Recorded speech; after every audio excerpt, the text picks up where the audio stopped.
Hey, this is John with Reliable Service Company. If you've got a gate like this, maybe the pickets need to be replaced.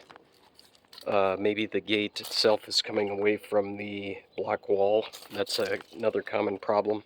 In this case, this one isn't too bad. We've got some things to work on. We're going to replace these pickets, actually with cedar pickets, new ones, new hardware.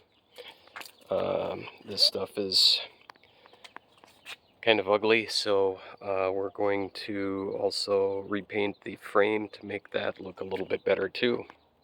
So stay tuned. Alright, so I'm on kind of the back half of the project here. I've started putting the pickets up.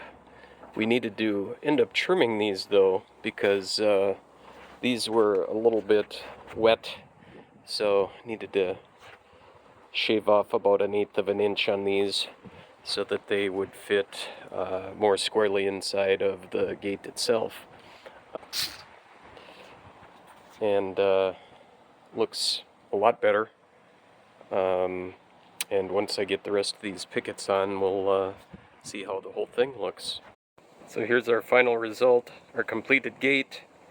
All the pickets in place, new hardware, repainted the frame, and this job is complete.